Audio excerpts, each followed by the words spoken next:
Deep in the ancient heart of old Europe, where the forests breathe with shadows and winters cling to the bone, lived an aging couple. They were childless.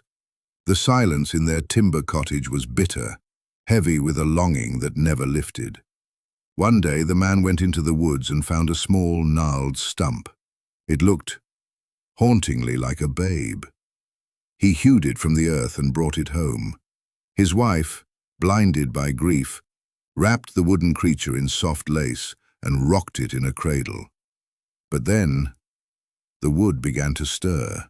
The stump opened its eyes.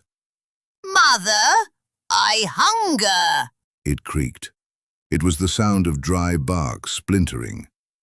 The woman laid the thing in bed and scrambled to the hearth to boil porridge. Otesanek devoured it all in one gulp and shrieked again. "Mother, I hunger!" She ran to a neighbor and returned with a brimful jar of milk. Otesanek drank, gulping with a wet, hollow sound. But a moment later the screaming returned. The woman trembled. "Child, have you not had enough?" Yet she hurried to the village and brought back a loaf of rye. She set it on the table and stepped out for water.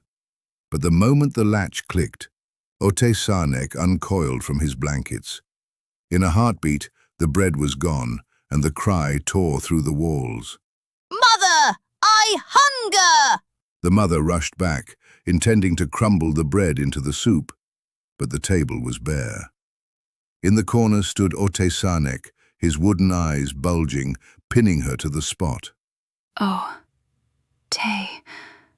Sanek, surely you didn't eat the loaf too? "I ate it, Mother, and now I shall eat you as well." He unhinged his jaw and swallowed her whole. A moment later the father returned. The second Otesanek laid eyes on him. He bellowed, "Father, I hunger!" The man recoiled, staring at the bloated wooden monstrosity before him. "Where is your mother, Otesanek?" he whispered. "I ate her, and now I shall eat you as well." The jaw opened wide and the father vanished into the dark wooden belly. But the more Otesanek consumed, the more his hunger became a bottomless void. There was nothing left in the cottage to feed the beast, so he lurched out into the village. He met a girl pushing a wheelbarrow full of clover. "What an enormous belly you have," she marveled. Otesanek turned his hollow gaze toward her. "I ate the porridge, the milk, the loaf of bread, my mother, my father, and now I shall eat you too." His mouth yawned open, and the girl and her barrow vanished into the abyss of his stomach. Next he met a farmer hauling a wagon of hay. Otesanek blocked the path. The farmer raised his whip. "Out of the way, or I'll lash your hide." But Otesanek did not flinch. He merely chanted, "I ate the porridge, the milk, the bread, my mother, my father, the girl with the barrow, and I shall eat you too." Before the farmer could blink, he, his horses, and his entire wagon were engulfed. Otesanek moved on. In the fields, he fell upon a swineherd and his pigs, swallowing the lot of them. Then he spotted a shepherd with his flock. "I have eaten so much," He croaked to himself. "but I still have room for you." One by one, he cast the sheep, the shepherd, and the dog into his maw.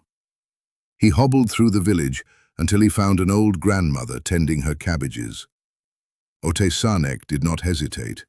He began swallowing the heads of cabbage, one after another. The old woman fought back, shouting that he had had enough, but Otesanek scowled. "I ate the porridge, the milk, the bread, my mother, my father, the girl, the farmer, the swineherd, the shepherd, and I shall eat you too." He moved to swallow her, but the grandmother was quick.